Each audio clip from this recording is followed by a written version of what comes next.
औज़ुबिल्लाहिमिनश्शैतानिर्रजीम बिस्मिल्लाहिर्रहमानिर्रहीम। अज़ीज़ तलबा, मैं आपका केमिस्ट्री टीचर मोहम्मद नसीम। आज बच्चों हम एक और टॉपिक की तरफ बढ़ रहे हैं, atomic number and atomic mass number. Atomic number और किसी एटम का एटॉमिक मास नंबर। सबसे पहले एटॉमिक नंबर। एटॉमिक नंबर क्या है?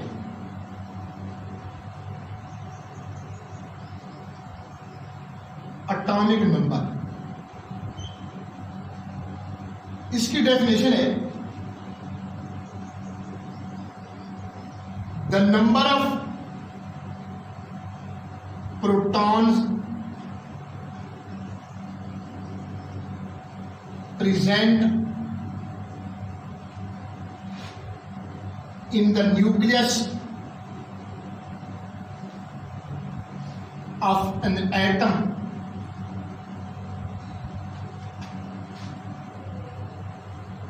known as atomic number। यानी बच्चों किसी एटम के न्यूक्लियस में मौजूद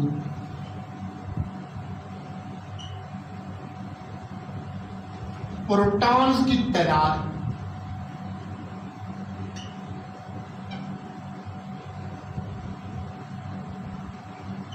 एटॉमिक नंबर के बराबर है।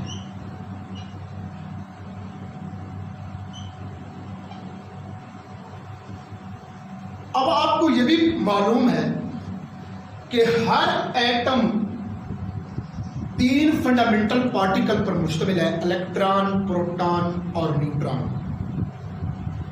और हमें यह भी पता है बच्चों कि न्यूट्रॉन और प्रोटॉन हमेशा एटम के न्यूक्लियस में पाए जाते हैं।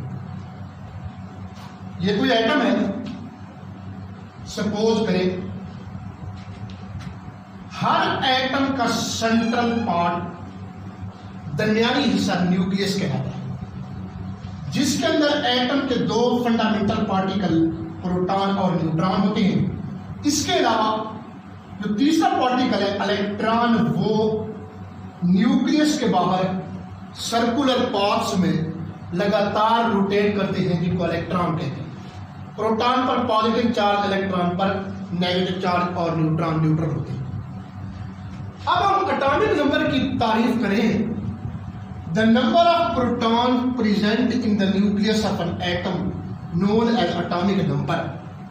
किसी भी एटम के न्यूक्लियस में मौजूद प्रोटॉन की तादाद उस एटम का एटॉमिक नंबर कहलाता है। अगर मतलब किसी एटम के न्यूक्लियस में 1 प्रोटॉन हो, इसका मतलब है उसका एटॉमिक नंबर भी 1 ही होगा। अगर किसी के न्यूक्लियस में 2 प्रोटॉन होंगे, एटॉमिक नंबर भी 2 होगा। किसी के न्यूक्लियस में 3 प्रोटॉन होंगे, एटॉमिक नंबर 3 होगा। और ये जो एटॉमिक नंबर है, it is represented as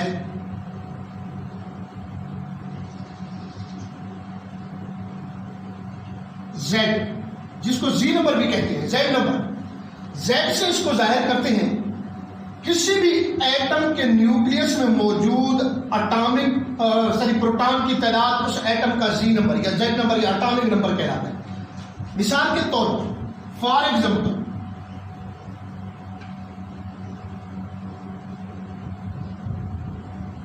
the atomic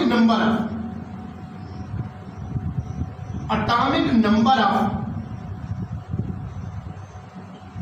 hydrogen is 1। हाइड्रोजन का एटॉमिक नंबर 1 है। क्यों? क्योंकि हाइड्रोजन एटम जो है, इसके न्यूक्लियस में प्रोटॉन की तादाद 1 है, न्यूट्रॉन कोई नहीं है, 1 प्रोटॉन है। क्योंकि प्रोटॉन 1 है, इसीलिए हम कह सकते हैं Z number of hydrogen is equal to 1। हाइड्रोजन का एटॉमिक नंबर 1 है। और यहां पे एक और बात भी मैं आपको बता दूं कि किसी भी एटम के न्यूक्लियस में जितने प्रोटॉन होंगे उतने ही बाहर शेल्स में इलेक्ट्रॉन होते हैं। इलेक्ट्रॉन और प्रोटॉन की तादाद हमेशा किसी एटम के अंदर बराबर होती है। तो जब आपको किसी एटम का एटॉमिक नंबर मालूम होगा, इसका मतलब है आपको उसके इलेक्ट्रॉन की तादाद का भी अंदाजा है। और जब जो इलेक्ट्रॉन की तादाद आपको मालूम, तो बच्चों मैं बता रहा हूं कि ये जो इलेक्ट्रॉन की तादाद जब हमें मालूम होगा तो हम किसी भी एटम की इलेक्ट्रॉनिक कॉन्फ़िगरेशन आसानी से कर सकते हैं। इलेक्ट्रॉनिक कॉन्फ़िगरेशन के बारे में आप प्रीवियस टॉपिक में भी पढ़ चुके हैं। इलेक्ट्रॉन की तरतीब है शेल्स और सब शेल। एक और एग्जांपल ले लेते हैं। Atomic number of sodium, atomic number को क्योंकि Z से जाहिर करते हैं, इज इक्वल टू 11। क्यों?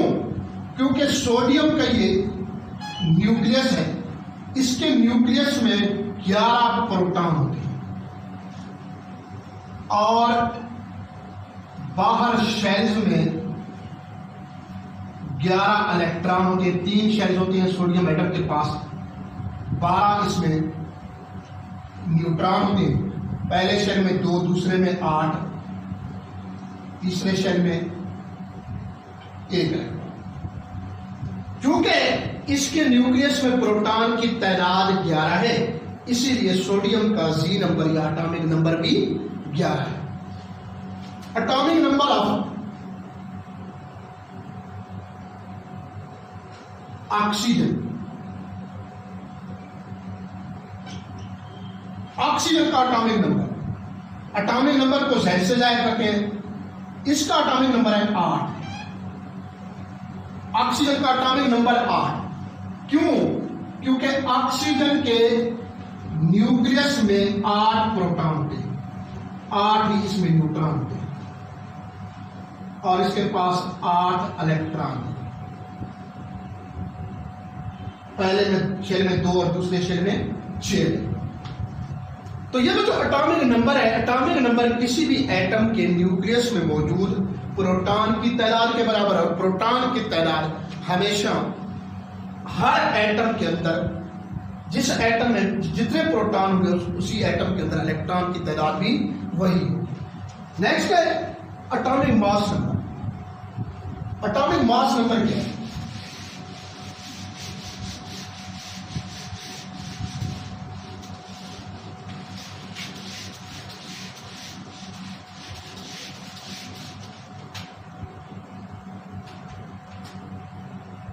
Atomic mass number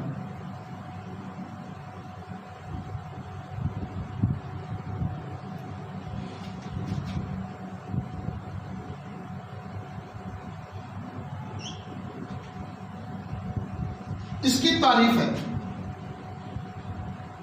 the sum of number of proton and neutron present in the nucleus of an atom is called atomic mass number। किसी atom के nucleus में मौजूद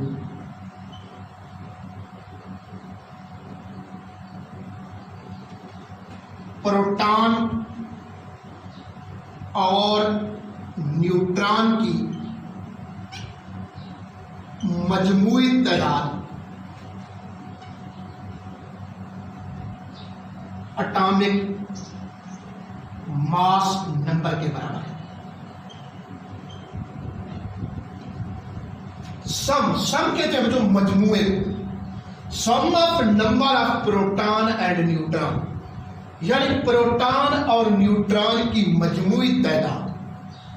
अभी मैंने आपको बताया कि हर एटम के न्यूक्लियस में दो फंडामेंटल पार्टिकल न्यूट्रॉन और प्रोटॉन होते हैं।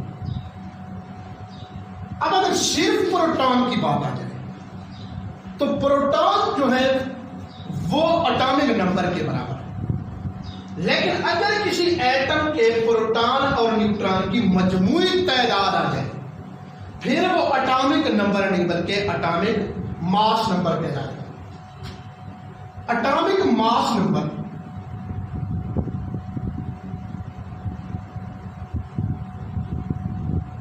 is represented as A। Atomic mass number को A से जाहिर करते हैं। हर एटम के लिए A बराबर है Z plus N, Z plus N। Z atomic number और number of proton, number of proton plus number of neutron is equal to A, यानी एटॉमिक मास नंबर। एग्जांपल लेते हैं भाई hydrogen. The atomic mass number of hydrogen, atomic mass को A से दायर करती है, is equal to Z plus N। अभी जो मैंने आपको बताया कि हाइड्रोजन के न्यूक्लियस में एक ही प्रोटॉन होता है और एक शेल होता है, इसके पास में एक इलेक्ट्रॉन होता है, 0 न्यूट्रॉन होते हैं। हाइड्रोजन एटम के पास कोई न्यूट्रॉन नहीं है। तो A is equal to Z plus N। Z हमें पता है नंबर ऑफ प्रोटॉन के बराबर है, लिहाजा हाइड्रोजन के लिए atomic mass A is equal to Z की जगह पे 1, क्योंकि प्रोटॉन की तादाद इसमें 1 है, प्लस न्यूट्रॉन N रिप्रेजेंट करता है न्यूट्रॉन को, जो कि हाइड्रोजन एटम के लिए 0 है, लिहाजा इसका एटॉमिक मास बराबर है 1। हाइड्रोजन का एटॉमिक नंबर भी 1 है और हाइड्रोजन का एटॉमिक मास भी 1 है। इसी तरह हमने दूसरी मिसाल ली थी एटॉमिक नंबर के लिए सोडियम की। Atomic mass of sodium is equal to A is equal to Z plus N। अगर सोडियम को देखें, सोडियम के न्यूक्लियस में अभी हमने देखा कि 11 प्रोटॉन और 12 न्यूट्रॉन। 11 प्रोटॉन, इसका मतलब है Z की तादाद 11 और न्यूट्रॉन कितने हैं? 12 हैं। तो N की जगह पे 12 लिखें। A is equal to Z की जगह पे number of proton 11 plus N की जगह पे सोडियम में न्यूट्रॉन कितने हैं? 12। 11 जमा 12 23। तो सोडियम का एटॉमिक मास नंबर 23 के बराबर है। एक और example, atomic mass of oxygen. Atomic mass को A से जाया करते हैं। A is equal to Z plus N। Oxygen के न्यूक्लियस में प्रोटॉन की तादाद है 8 और न्यूट्रॉन की तादाद भी 8। प्रोटॉन की तादाद 8 है, इसीलिए Z की कीमत 8 और न्यूट्रॉन की तादाद भी 8 है, न्यूट्रॉन की जगह पे 8 है। A is equal to Z की जगह उसकी कीमत 8, क्योंकि एटॉमिक नंबर प्रोटॉन की तादाद के बराबर है। प्रोटॉन हम देख रहे हैं कि ऑक्सीजन में हमारे पास कितने हैं? 8 प्लस न्यूट्रॉन भी ऑक्सीजन में 8 है, इसीलिए 8 जमा 8 ऑक्सीजन का एटॉमिक मास नंबर 16 के बराबर है। इस तरह जो आप किसी भी एटम के एटॉमिक मास को मालूम कर सकते हैं अगर आपको उसमें मौजूद प्रोटॉन और न्यूट्रॉन की तादाद मालूम हो। तो आज का हमारा टॉपिक एटॉमिक नंबर और एटॉमिक मास नंबर के हवाले से था। नेक्स्ट टाइम इंशाल्लाह फिर अगले लेक्चर में हम रिलेटिव एटॉमिक मास को डिस्कस करेंगे। अल्लाह हाफिज़।